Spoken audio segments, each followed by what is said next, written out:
Hello students, आज फिर से एक बार चैप्टर 5 जो है that is surface chemistry. Again I repeat, there are 3 section in surface chemistry. One that is adsorption, second catalysis, and third that is colloid. Section 1 already completed, and today we are going to discuss next and easiest topic in the chemistry, that is catalysis. Okay, and you heard the name catalysis. Okay, now before going to catalysis, we discuss one chemical reaction, that is decomposition of potassium chlorate. So the chemical reaction like this: KClO3 gives KCl plus O2. 2 KClO3 gives 2 KCl plus 3 O2 gas. This reaction is known as decomposition of potassium chlorate, and we have oxygen. This reaction occurs at very high temperature, around 600 to 800 Kelvin. Okay, so in this reaction one experiment take place. In experiment, one substance, that is MnO2, manganese dioxide, is added in the reaction, and see the result. The result like this reaction occurs at low temperature. Number 1. Number 2, time required for completion of this reaction is also less, and the amount of MnO2 that remains constant. So this is the best result, best achievement in the field of chemistry. Clear? Okay. And this study that is done by Berzelius, and Berzelius gave the substance MnO2, that is named catalyst. Clear? So first of all, what is the difference between catalyst and catalysis? That is important. Okay. So catalyst क्या है, catalysis क्या है, ये दो word जो है that is very important. Catalyst word that is related with substance, okay, and catalysis related with phenomena, or you can say process. Okay? So catalyst means a substance which increase rate of reaction and does not take part in chemical reaction, that is called catalysis. And catalysis, that is a process in which catalyst is used, that is catalysis. Okay, sometimes some other substance are also added in the catalysis, like promoters and poisonous. Promoters increase the activity of catalyst, and poisonous substance decrease the activity of catalyst. तो ये भी आपको पता होना चाहिए. Okay, now the next topic, that is types of catalysis. Types of catalysis. So there are two types of catalysis. Number 1 is homogeneous catalysis, and second number, that is heterogeneous catalysis. Now what is the basic difference between homogeneous catalysis and heterogeneous catalysis? In case of homogeneous catalysis, physical state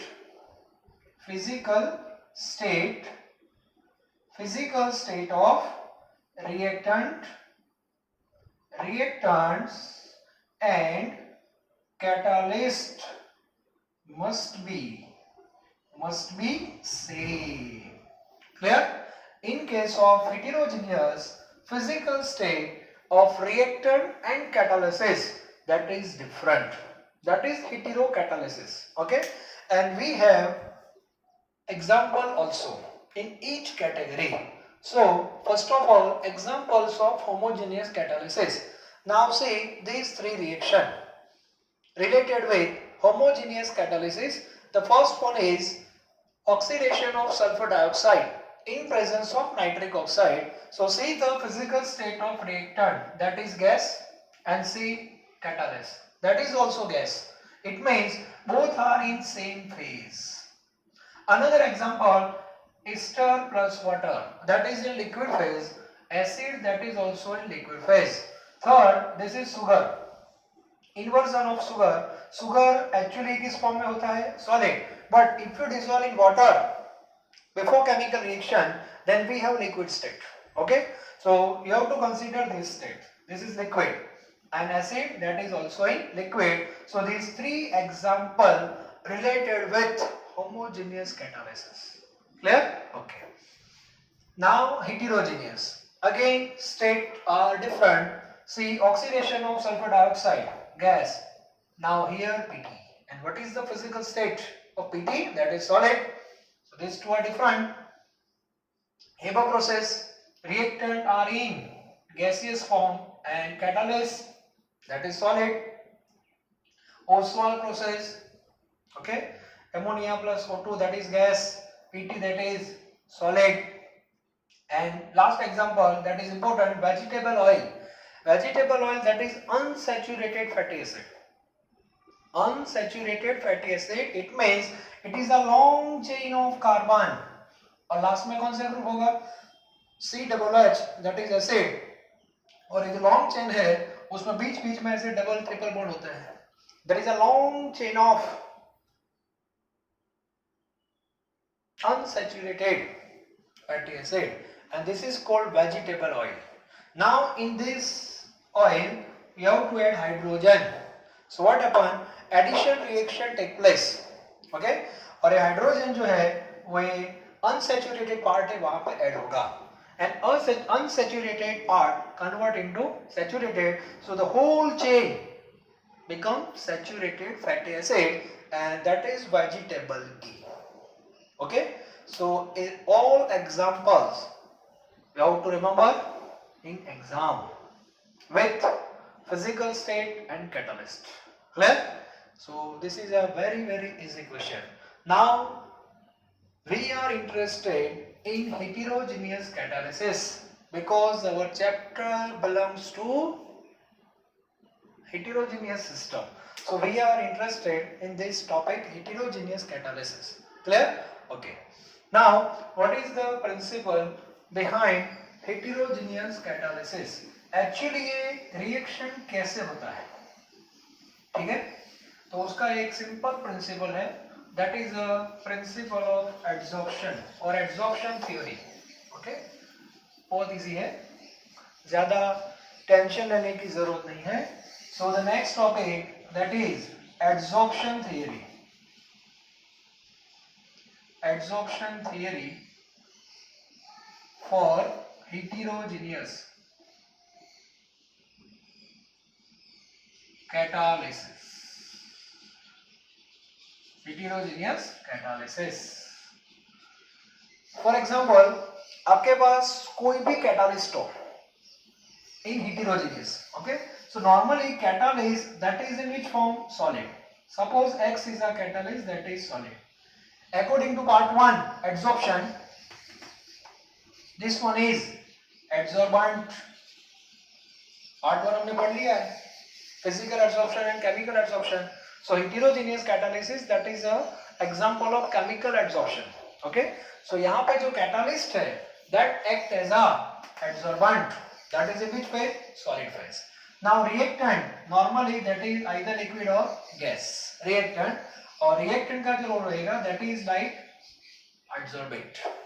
Okay, और ये जो reactant है वो surface पे आएगा, surface पे उसका adsorption होगा, adsorption के बाद उसमें से प्रोडक्ट मिलेगी, that is P, और P जो है वो यहाँ से फिर निकल जाएगी, that is product. Okay, तो ये जो R gives P रिएक्शन हो रहा है, okay, R gives P जो रिएक्शन हो रहा है वो सरफेस पे हो रहा है. अब उसमें कितने स्टेप्स इन्वॉल्व है, minor steps, all included in this theory. Okay, so the first step, that is diffusion. अब ये पूरी जो प्रोसेस है उसको मैं 5 स्टेप में डिवाइड कर रहा हूँ. क्लियर? तो सबसे पहले थ्योरी का फर्स्ट स्टेप क्या होता है? According to this theory the first step is diffusion. First step जो होता है that is diffusion of R. R means reactant, मतलब ये जो रिएक्टेंट है उसका डायरेक्ट एब्जॉर्प्शन नहीं होता। अकॉर्डिंग टू दिस थ्योरी पहले वो सरफेस पे डिफ्यूज हो रहा है। Clear? This is the first step. Now the second step, after diffusion reactant that is adsorbed on the surface of catalyst. So second step that is adsorption. Okay, after adsorption what happen? Chemical reaction. Third step that is chemical reaction take place. It means reactant convert into product. Reactant convert into product. Okay, now the fourth step, ये जो product है वो surface पे बाहर निकलेगी, that is called desorption. That is opposite to adsorption and that is called desorption. And the final step again diffusion of P. अब बाहर कौन निकलेगा? प्रोडक्ट। ठीक है, तो एक्चुअली 5 स्टेप में पूरी प्रोसेस हो रही है। अब मैं आपको एक सिंपल एग्जांपल देने जा रहा हूं। वो जो एग्जांपल है वो आपके माइंड में सेट हो जाएगा। ओके, और ये थ्योरी के साथ आप कंपैरिजन भी कर सकते हो। फॉर एग्जांपल, आप जब थिएटर में जाते हो, सब लोग खुश हो जाएंगे, सर आप कहाँ जाएंगे इस सिचुएशन में? तो एज्यूम करो, ठीक है। तो मान लो कि आप थिएटर में जा रहे हो फैमिली के साथ, तो अराउंड 6 या 7 आपके जो मेंबर हैं फैमिली के वो सब वहां पे जाएंगे। ओके, जैसे ही आप थिएटर हॉल में एंट्री लेते हो, लाइट ऑफ है, वहां पे जो पर्सन है वो टॉर्च से आपको दिखाता है कि चलो आपकी वो लाइन है, 6 नंबर आपको दे दिए, वहां पे आप चले जाओ। अब वहां पे क्या होता है मुझे बताओ। सबने नोटिस किया हुआ है, जब आप 5 मेंबर, आगे भी सीट्स होती है, आपकी ये लाइन है, तो आप लोग कैसे आगे बढ़ते हो? लाइक दिस, 1 2 ऐसे सब लोग आगे ऐसे बढ़ते हो क्योंकि आपकी सीट वहां पे है, आगे भी सीट्स है। क्लियर? तो बेसिकली ये जो स्टेप आपका है that is one type of diffusion. Clear? तो वो डिफ्यूजन हो रहा है, मतलब आप एब्जॉर्बेट हो। क्लियर? याद रखना, आप एब्जॉर्बेट हो। हाँ, ये फर्स्ट स्टेप आपका हो गया। जैसे ही आपकी सीट आ रही है, अब क्या होगा मुझे? अब आप आराम से बैठ जाते हो, that is called absorption. Clear? तो जो चेयर है that is absorbent. Clear? Second step हो गया आपका absorption. Picture start, that is chemical reaction. Timing भी आपको पता है, 3 आवर्स रिएक्शन होता रहेगा, और जो भी आपको एंटरटेनमेंट मिल रहा है दैट इज प्रोडक्ट। और 3 घंटे बाद क्या होता है?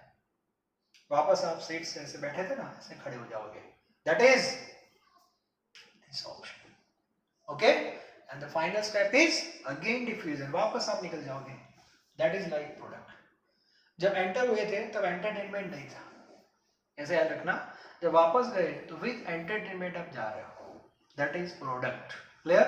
तो ये जो 5 स्टेप्स है उसको अभी जो मैंने एग्जांपल आपको बताया उसके साथ कंपैरिजन आप कर दो, लाइफ में कभी भी प्रॉब्लम नहीं होगी। Okay, so according to this theory, first step that is absorption of reactant on the first step that is a diffusion of reactant on the surface of adsorbent. Second step that is adsorption. Third step that is chemical reaction. Fourth that is desorption of product. And final step again diffusion of product from the surface. और ये surface से product निकल जाएगी, surface फिर से vacant हो जाएगा, किसके लिए? दूसरे रिएक्टेंट के लिए। थिएटर में भी ऐसा होगा, आप जाओगे उसके बाद क्या होगा? नेक्स्ट शो दूसरे लोग आएंगे, उसका एक रीजन है। पूरे गांधीनगर अहमदाबाद में जितनी भी पब्लिक है सब एक साथ तो पिक्चर देखने नहीं आ सकती, थिएटर की कैपेसिटी नहीं है, दैट इज लिमिटेशन। सबको एक साथ हैंडल नहीं कर सकते, इसीलिए वहां पे बैच प्रोसेस हो रही है, that is called batch process. Industry में ऐसी प्रोसेस होती है बैच प्रोसेस। मतलब इसमें क्या हुआ, ये जो कैटालिस्ट है वो सभी रिएक्टेंट को जगह नहीं देगा एट अ टाइम। क्लियर? मान लो कि 100 मॉलिक्यूल है, कितने हैं 100 है, तो एट अ टाइम कितने मॉलिक्यूल को स्पेस मिली, ओनली 20। 20 के बाद क्या हो जाएगा, सरफेस पैक हो जाएगा, क्योंकि एब्जॉर्प्शन कहाँ पे होता है, ओनली एट सरफेस। तो 20 को ही जगह मिलेगी, और ये 20 जब तक प्रोडक्ट फॉर्म में बाहर नहीं निकलेंगे तब तक यहाँ जो 80 थे वो वेटिंग में रहेंगे, और ये 20 निकल जाएंगे उसके बाद नेक्स्ट नेक्स्ट नेक्स्ट नेक्स्ट, ऐसे प्रोसेस चलती रहती है, that is chemical absorption. Clear? तो ये जो प्रिंसिपल है वो आपका क्लियर होना चाहिए। अब टेक्स्ट बुक में थोड़ा डायग्राम भी दिया है, जैसे कैटालिस्ट है, और ये जो कैटालिस्ट है उसके फ्री इलेक्ट्रॉन्स हैं, सरफेस पे होते हैं। ओके, इसके कांटेक्ट में दो रिएक्टेंट आते हैं, A plus B, this two are reactant. Okay, और ये दोनों रिएक्टेंट जो है वो पहले कैटालिस्ट जो है, मान लो कि यहाँ पे A और यहाँ पे B ऐसे कनेक्ट हुए। ओके, कनेक्ट हुए, इसके बाद इंटरमीडिएट स्टेप रहता है, इंटरमीडिएट में यहाँ पे A और B तो कनेक्ट हो गए, अब ये बॉन्डिंग स्ट्रॉन्ग हो रहा है ग्रेजुअली, तो कैटालिस्ट के जो इलेक्ट्रॉन है वो A को और B को दोनों को ऐसे पकड़ के रखेंगे, दोनों साथ में आ गए। ओके, फिर ग्रेजुअली ये दोनों के बीच में डिस्टेंस कम है, तो इन दोनों के बीच में बॉन्डिंग की पॉसिबिलिटी हो जाएगी, दैट इज इंटरमीडिएट, और ग्रेजुअली ये बॉन्ड स्ट्रॉन्ग होगा और ये बॉन्ड वीक हो जाएगा, और फाइनल क्या होगा, ये पार्ट यहाँ से सेपरेट हो जाएगा, तो कैटालिस्ट है वो तो वापस आ गया कि नहीं, एज इट इज, ये जो फॉर्म में था वही फॉर्म में वापस आ जाएगा, और आपको प्रोडक्ट क्या मिलेगी, A bond B, A to B, that is product. तो ऐसा एक रिप्रेजेंटेशन टेक्स्ट बुक में दिया है, बहुत इजी है, तो वो आप देख सकते हो। तो ये प्रिंसिपल है, माइंड में सेट कर देना, ठीक है। और एक लास्ट थियोरी हम डिस्कस करने जा रहे हैं, दैट इज नेचर। अभी जो कैटालिस्ट है उसका नेचर कैसा होता है, so most important word, an interesting word है दोनों, nature of catalyst, nature of catalyst, nature of catalyst. The first nature, that is activity, first nature that is activity, and second nature of catalyst that is selectivity. तो ऐसे दो word है, activity and selectivity. It means catalyst must be active as well as selective, और ये दोनों जो word है उसको हमें समझना है, एग्जैक्ट वर्ड क्या है। Okay, so what is the meaning of activity? It means catalyst must be active. Number one, मतलब कैटालिस्ट एक्टिव होना चाहिए। अब आप बोलोगे सर हमें कैसे पता चलेगा कि कैटालिस्ट एक्टिव है कि नहीं है, वो कैसे डिसाइड होगा? Okay, so activity decide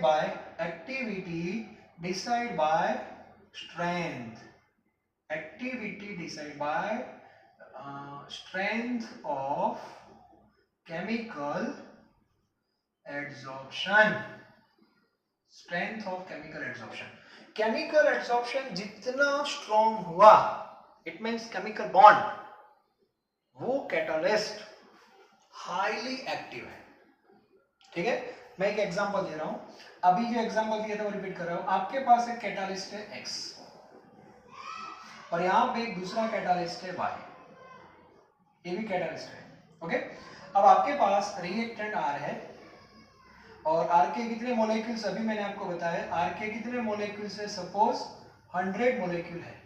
okay, अब मंडे क्या हुआ, ये जो R है वो X पे जा रहा है, मतलब वहां पे उसका एब्जॉर्प्शन होने वाला है।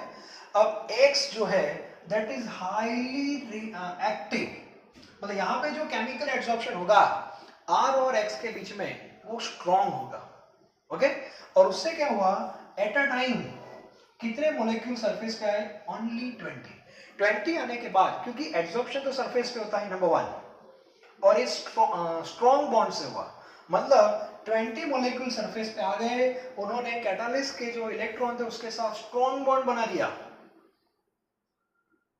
और इससे क्या हुआ, मान लो कि एक मॉलिक्यूल एक्स्ट्रा यहाँ पे आ रहा है तो उसको वहां पे जगह नहीं मिलेगी, तो एट अ टाइम सरफेस पे कितने आए 20, और ये 20 मॉलिक्यूल्स अभी जो मैंने स्टेप्स बताए थे आपको उस स्टेप में से पास हो गए और उसमें से प्रोडक्ट मिलेगी, ठीक है। और बाद में ये सब वहां से निकल गए प्रोडक्ट के फॉर्म में और ये सरफेस पे से ओपन हो जाएगा। अब मुझे बताओ दूसरी बैच आएगी कि नहीं। तो 2020 की कितनी बैचेस यहाँ पे चाहिए 5 बैचेस, ओके। तो मंडे जो हमारा एक्सपेरिमेंट हुआ मंडे उसमें 5 बैच हुई कि नहीं 5 बैच, क्योंकि ये कैटालिस्ट है उसने पर बैच कितने मॉलिक्यूल को जगह दी ओनली 20, उसके पास स्पेस है ही नहीं तो कहां से देगा वो, बाकी सबको वेटिंग में रहना पड़ेगा। और वो 20 जब बाहर निकल जाएंगे उसके बाद नेक्स्ट 20 नेक्स्ट 20 नेक्स्ट 20 नेक्स्ट 20 ऐसे प्रोसेस होगी, ओके। तो मंडे का ये पूरा पिक्चर ऐसा था। ट्यूसडे क्या किया हमने फिर से प्रैक्टिकल किया। आर जो है दैट इज सेम अगेन कितने मॉलिक्यूल्स 100, और कैटालिस्ट मैंने यूज किया Y. Now Y is less active compare to X, तो उससे हुआ कि एक्टिव तो है नहीं ऐसा नहीं, मतलब वो रिएक्टेंट को अट्रैक्ट भी करेगा बॉन्ड भी बनाएगा, लेकिन इसकी कंपेयर में थोड़ा वीक, और उससे एट अ टाइम 20 की जगह 25 को जगह मिलेगी।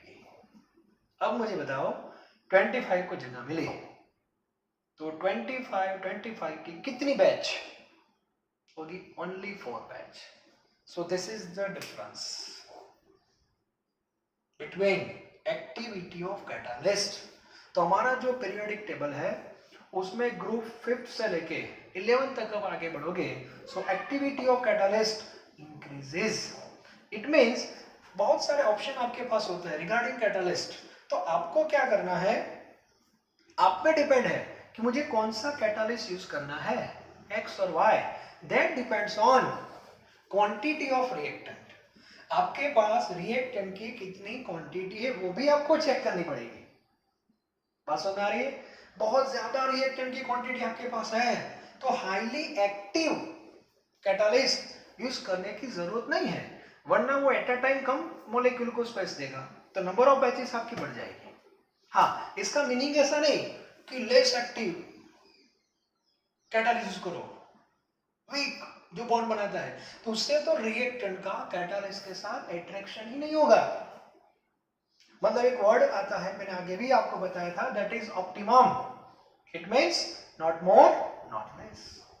क्लियर? एक सिंपल एग्जांपल मैं बता रहा हूं, होटल का हम सिलेक्शन करते हैं। मान लो कि आपकी बर्थडे है और आपको होटल में डिनर में जाना है, पार्टी देनी है सबको। अब मान लो कि आपका ग्रुप बना, कितने पर्सन का ग्रुप बना 80% का ग्रुप बना। अब सिटी में होटल तो बहुत सारी है, अब आपने एक होटल का सिलेक्शन किया। अब मुझे बताओ वो होटल की एक लिमिटेशन है, वो एट अ टाइम 40% से ज्यादा लोगों को बिठा नहीं सकता, और आप चले गए वहां पे तो होगा क्या मुझे बताओ। एट अ टाइम 40 को प्लेस मिलेगी, जगह मिलेगी, और 40 तो वेटिंग में आ जाएंगे, वेट करेंगे मेरी बारी कब आएगी, ऐसे बाहर खड़े रहेंगे, ऐसे देखते रहेंगे।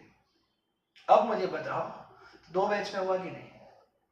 और एक दूसरी होटल है वो भी अच्छी है, नहीं अच्छी ऐसी नहीं, लेकिन वो एट अ टाइम 80 या 80 से ज्यादा लोगों को जगह दे सकती है, तो आपको क्या करना चाहिए मुझे बताओ, वो होटल का सिलेक्शन आपको करना चाहिए। बात समझ में आ रही है? हाँ, मान लो कि आपको पार्टी देनी है और परसेंट 20 ही है तो 40 का लेटर में चले जाओ, नो प्रॉब्लम। पर आपको पहले चेक करना है हमारे पास रिएक्टेंट की कितनी क्वांटिटी है, वो पहले आपको पता होनी चाहिए, और उस बेस पे हम कैटालिस्ट का सिलेक्शन कर सकते हैं। Clear? Okay, this is activity. So activity of catalyst decide by strength of chemical adsorption.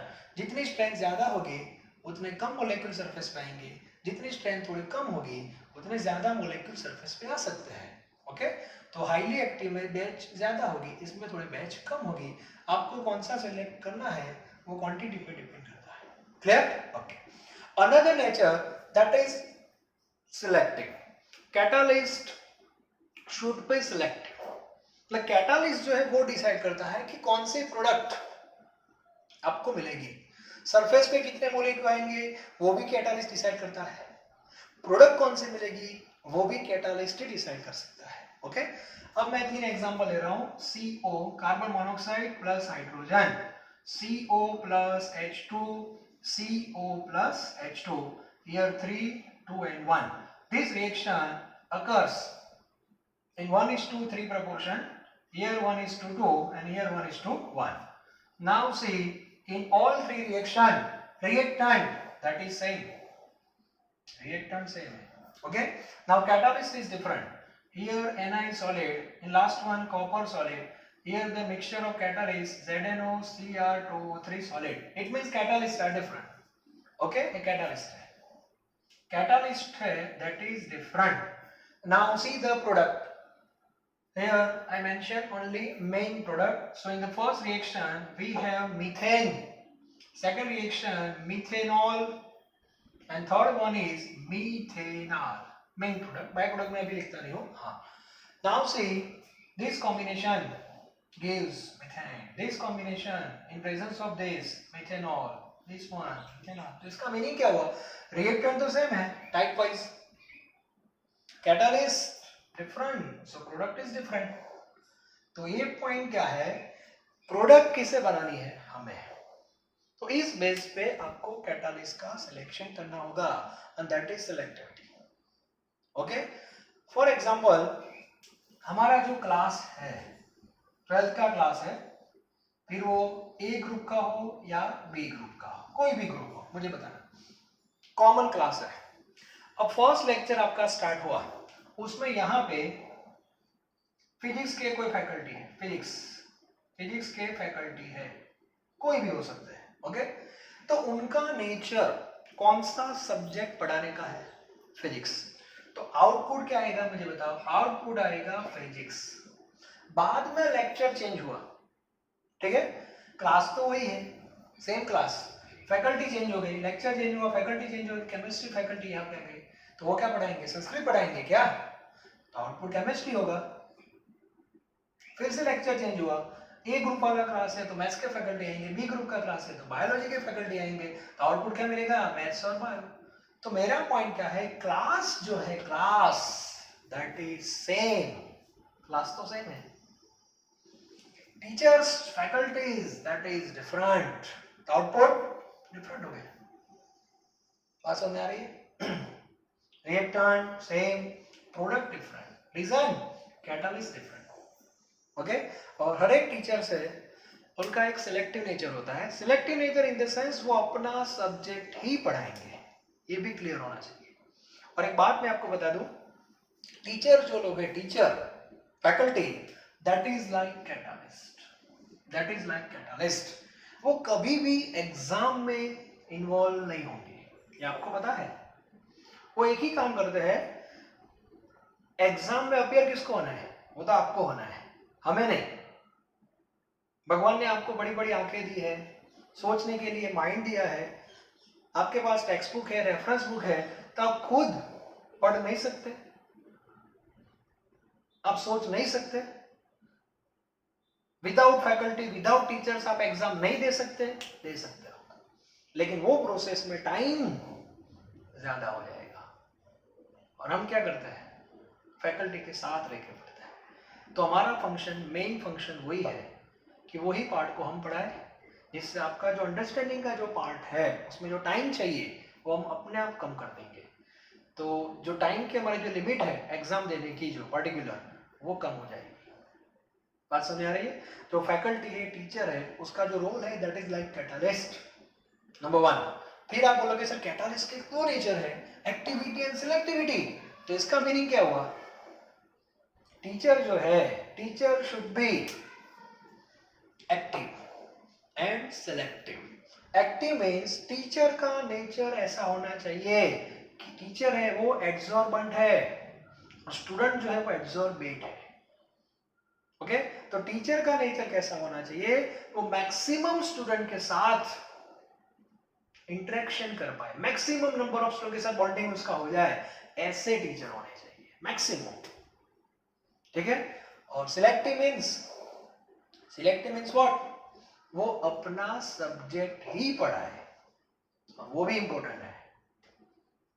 मैंने आज तक क्लास में फिजिक्स पढ़ाया, कभी आपको देखा? आपको मैं फिजिक्स पढ़ा रहा हूँ ऐसा? मेरा नेचर ही नहीं है और मुझे नहीं पढ़ाना चाहिए. दूसरे सर है फिजिक्स वाले। तो सिलेक्टिव नेचर का ऐसा मीनिंग है। और सिलेक्टिव नेचर जब लोअर लेवल से हायर लेवल में आप जाते हो तो स्पेसिफाई होता जा रहा है। जब आप केजी में थे अप टू 5th स्टैंडर्ड तक आपने देखा होगा सारे सब्जेक्ट एक ही फैकल्टी पढ़ाते रही है। केजी में तो एक ही टीचर, आपको पता है। बाद में अब हायर लेवल पे जाते हो तो थोड़ा स्पेसिफिकेशन हो जाता है। 9-10 में आपने देखा होगा मैथ्स और साइंस दोनों अलग टीचर हो जाएंगे। साइंस के एक ही टीचर होते हैं, वो फिजिक्स के चैप्टर पढ़ाएंगे, केमिस्ट्री पढ़ाएंगे, बायो के भी पढ़ाएंगे। 11th में क्या होता है, तीनों के फैकल्टी डिफरेंट हो जाते हैं। कॉलेज में आप जाओगे तो क्या होगा, केमिस्ट्री के भी 3 प्रोफेसर हो जाएंगे, फिजिकल केमिस्ट्री, ऑर्गेनिक और इनऑर्गेनिक। मतलब हायर लेवल पे आप जाओगे तो वहां पे सिलेक्टिव नेचर इंक्रीज हो रहा है, तो वो क्लियर होना चाहिए। मतलब हाई लेवल पे आपको जो प्रोफेसर मिलेंगे वो डेप्थ में आपको नॉलेज देते हैं। अनफॉर्चुनेटली वहां पे कोई पढ़ता नहीं। कहां पे, कॉलेज में। ठीक है, चलता रहता है, लेकिन ये क्लियर होना चाहिए। That is activity and selectivity. तो आज हमने 3 क्वेश्चन स्टडी किए हैं। One that is types of catalysis, homogeneous and heterogeneous. Second that is principle behind heterogeneous catalysis and that is adsorption. Okay, उसके 5 स्टेप याद रख लो, थिएटर का एग्जांपल क्लियर हो जाएगा। थर्ड जो है that is the nature of catalyst, activity and selectivity. Activity के लिए आपको होटल का एग्जांपल याद रखना है, ओके, और सिलेक्टिविटी के लिए आपको फैकल्टी का एग्जांपल याद रखना है। तो इतना क्लियर कर दो, ये टॉपिक अपने आप क्लियर हो जाएगा। ठीक है, कल हम नेक्स्ट टॉपिक के साथ रहेंगे और हमारा ये पार्ट 2 है वो कल कंप्लीट हो जाएगा। आगे भी मैंने बताया था सबसे इजी पोर्शन पार्ट 2 है, नॉट इन दिस चैप्टर, पूरे केमिस्ट्री में। तो ज़्यादा को टेंशन लेने की ज़रूरत नहीं है, लेकिन अंडरस्टैंडिंग जो है that is important. Text book में कुछ लैंग्वेज टिपिकल है, ये सब समझ में नहीं आता, लेकिन एग्जाम्पल पॉइंट ऑफ व्यू आप रहोगे तो ईजी हो जाएगा। एग्जैक्टली हेटेरोजेनियस कैटालिसिस क्या है, स्टेप, थिएटर, ये पूरा क्लियर होना चाहिए। ठीक है, thank you very very much. और कल हम ये पार्ट को ही आगे ले जाने वाले हैं, और उसके बाद के जो लेक्चर होगा उसमें हमारा पार्ट 3 स्टार्ट होने वाला है। इसके आप वेट कर रहे हो, दैट इज कॉल आई, मैं भी वेट कर रहा हूँ। Thank you very very much.